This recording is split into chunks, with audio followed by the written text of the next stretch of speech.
Hello students, I hope you are doing fantastic out there, isn't it? So today we are going to see the theorem related to areas of parallelograms. Okay, parallelograms standing on the same base and between the same parallels have equal areas. So this is a theorem that we are going to prove in this video. Okay, but before we proceed to prove this theorem, let us see the key elements that will be needed to prove the theorem.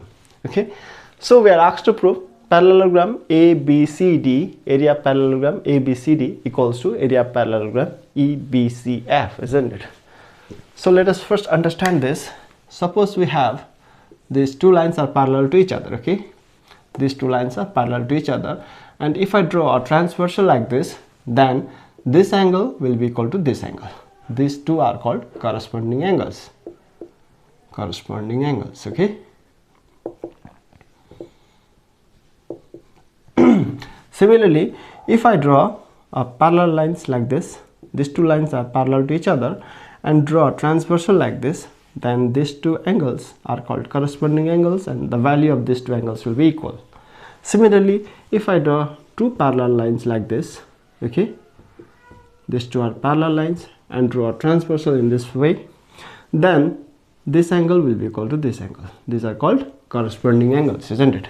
So if this is 45 degree, this will also be 45 degree. This is just an example. Okay, if this is 30 degree, the value of this angle will also be 30 degree. Okay, so I hope we got this. So please take note of it. It will be needed to prove this theorem. Now let us see the property of triangle. Okay, congruency.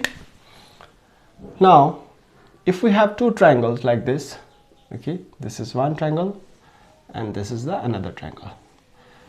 Suppose this angle is equals to this angle. Okay, angles are equal. This angle and this angle are equal, and this side is equal to this side. Sides are equal. One of the three sides are equal, and this angle equals to this angle. Okay, and angles are equal again. If angle, side, angle are equal, then these two triangles are called congruent triangles. Okay, and symbol for congruency is this. Okay, this is the symbol for congruency. So congruency means if I take this triangle and place over this triangle. Okay, if I take this triangle and place over this triangle will be exactly covered by this triangle. Okay, shape and size of both these triangles are same and equal. So if I place this triangle over this triangle will be exactly covered, overlapped. Okay, so this is just an example. If I take two triangles like this, okay, and if this angle equals to this angle, angles are equal, and if this side equal to this side, sides are equal, and if this angle, okay, equal to this angle, angles are equal.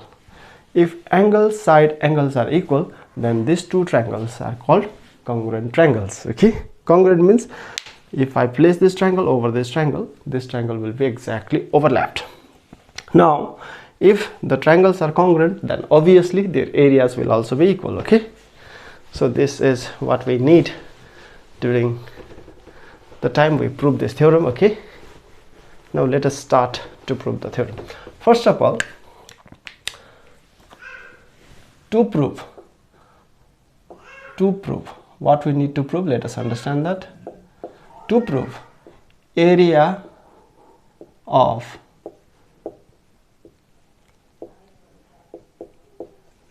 parallelogram ABCD,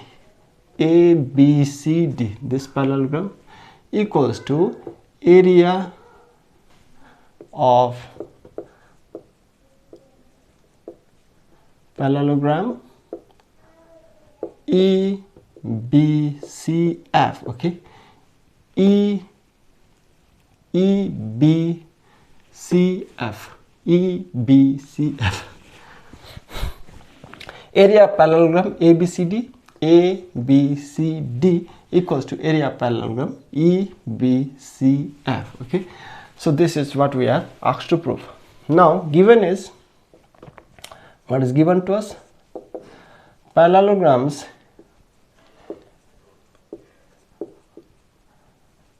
ABCD and EBCF, ABCD and EBCF stands on the same base BC. Okay, BC is base for both the parallelograms. ABCD base is BC and EBCF base is BC, isn't it? Parallelograms ABCD and EBCF stands on the same base BC, and which means base is common for both the parallelograms. Okay, and between the same parallels BC and AF. So both of this parallelogram ABCD and EBCF stands on the base BC and between the same parallels BC is a line and AF is another line, isn't it? AF is another line. So BC and AF are parallel to each other. These two lines are parallel to each other. Okay, parallel to each other. This BC and AF are parallel to each other.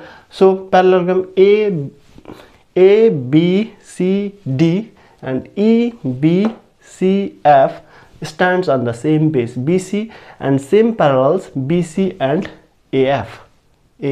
Okay, so this is given to us. Now let us prove. Now in parallelogram ABCD, let us see the parallelogram ABCD.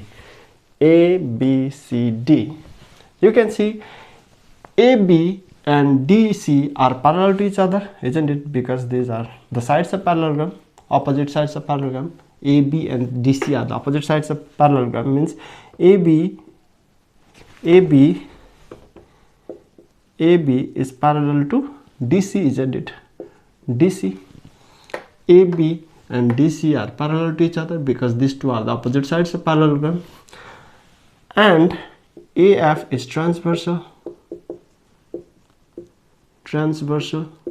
Okay, AF is transversal. So you can see these two AB, okay, AB and this is DC, these two are parallel to each other, and AF, okay, let us imagine this as AF. Now this angle will be equal to this angle, isn't it? These two are called corresponding angles. So this angle will be equal to this angle, isn't it? These two lines are parallel to each other, these two lines are parallel to each other, so this angle and this angle are equal because this is a transversal, this is a transversal. So these two lines are parallel to each other, this angle and this angle will be equal because AF is a transversal. AF is a transversal. Okay, so I hope you got this. Therefore angle BAE or EAB, both ways are correct, but A should be in the middle. Okay, angle BAE, A should be in the middle. Okay, either you can write EAB. Angle BAE equals to angle CDF or FDC, both are correct, but D should be in the middle. Okay, CDF. Okay, so this is equation 1, corresponding angles, isn't it? Corresponding angles. These two angles are equal to each other. Okay, now again in parallelogram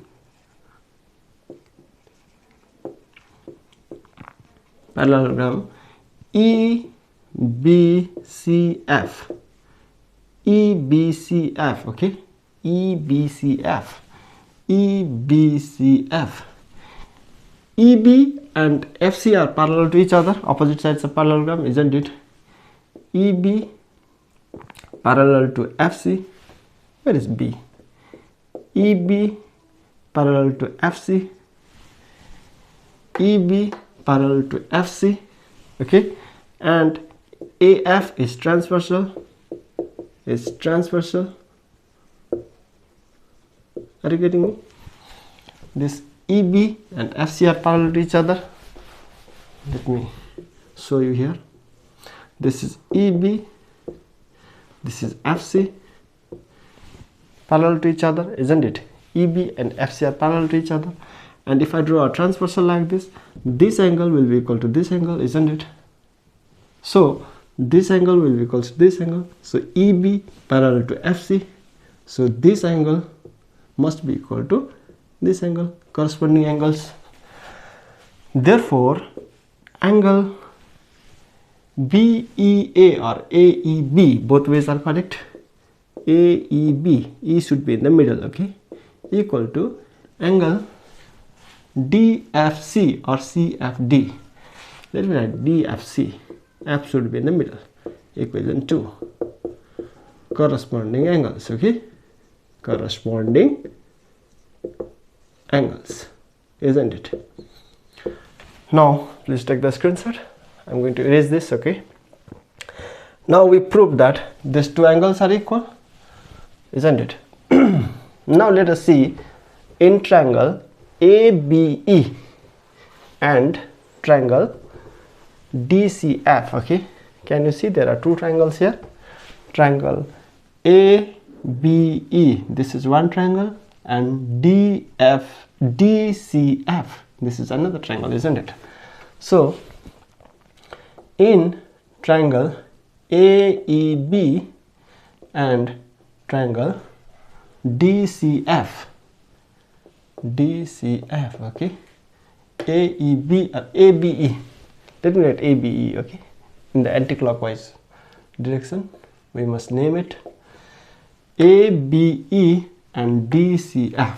In triangle ABE and triangle DCF, so angle you can see BAE equal to CDF, that we proved from equation 1, isn't it?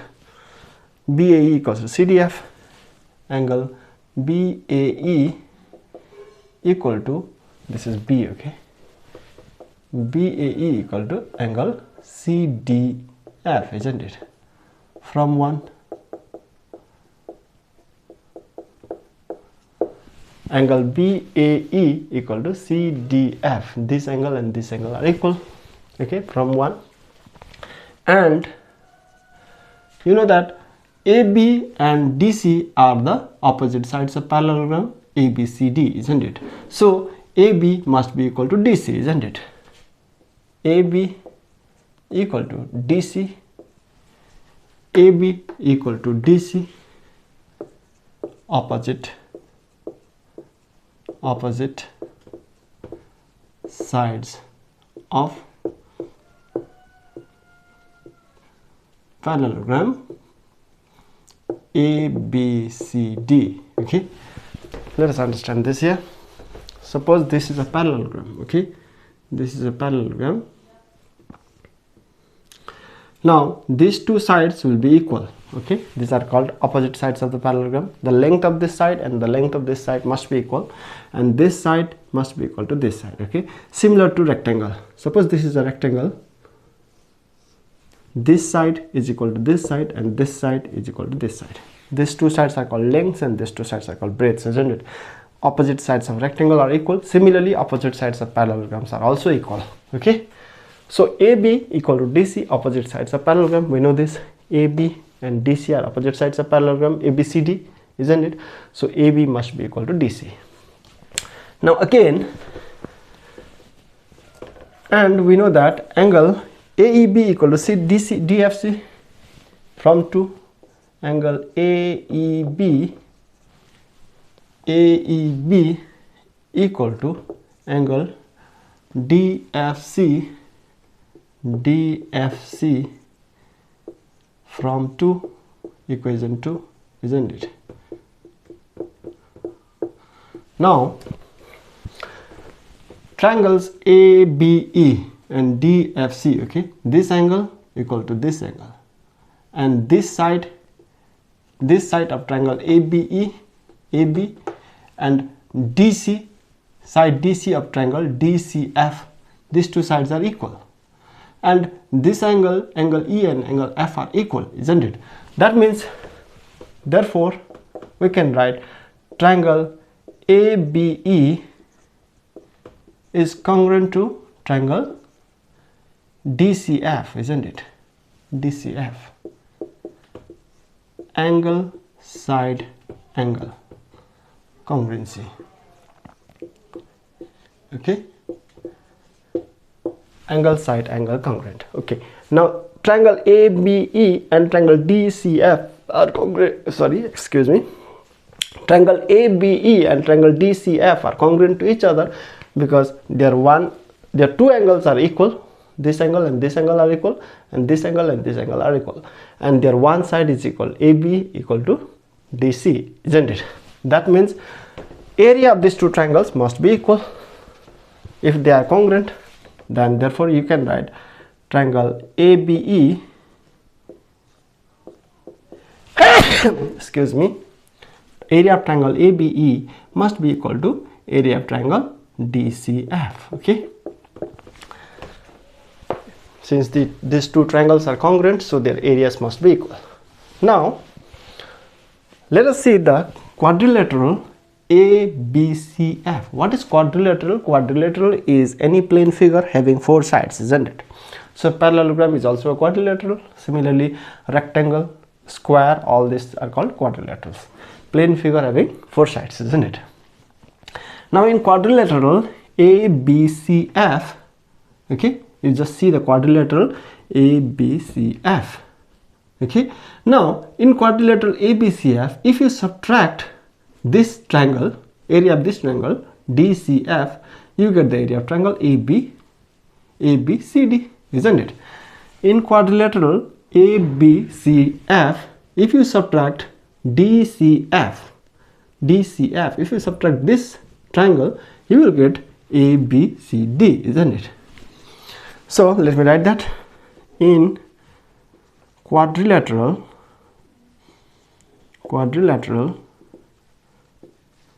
ABCF,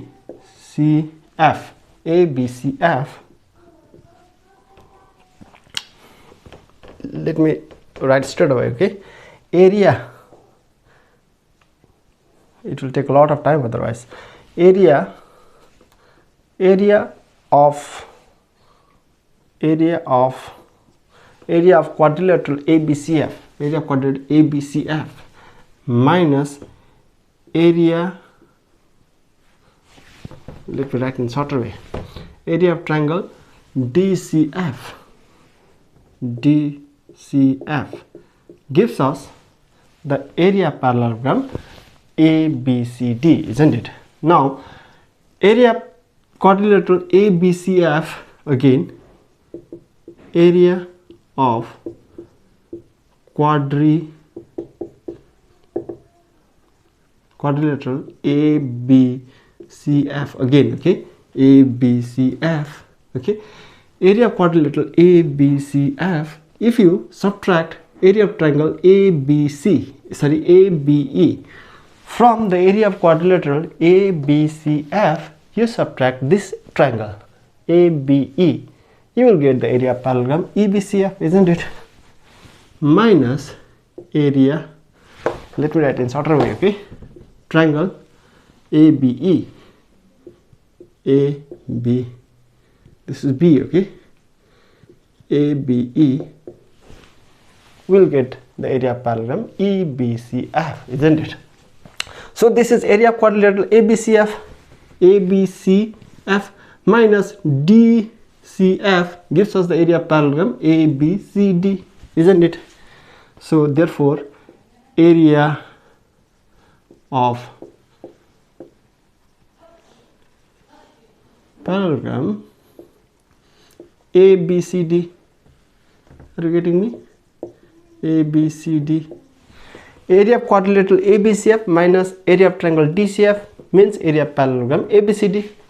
Area of quadrilateral ABCF minus area of triangle DCF gives us the area of triangle area of parallelogram ABCD, isn't it? Area of parallelogram ABCD equals to area of quadrilateral ABCF minus area of triangle ABE. Area of quadrilateral ABCF minus area of quadrilateral ABCF minus area of triangle ABE. If you subtract this area ABE, you will get area of parallelogram EBCF, isn't it? Area of parallelogram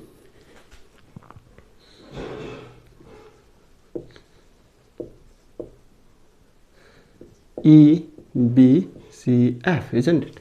Hence proved. So this is what we were asked to prove, isn't it? If you subtract this triangle from the total ABCF, you get EBCF. If you subtract this triangle from total ABCF, you get the area of this parallelogram, isn't it? So area of parallelogram ABCD equals to area of parallelogram EBCF. This is what we were asked to prove. Parallelograms standing on the same base and between the same parallels have equal areas. Okay, so this is proved. I hope you got this. Thank you so much. Stay connected. Okay, I'll upload the next theorem in the next video. Thank you.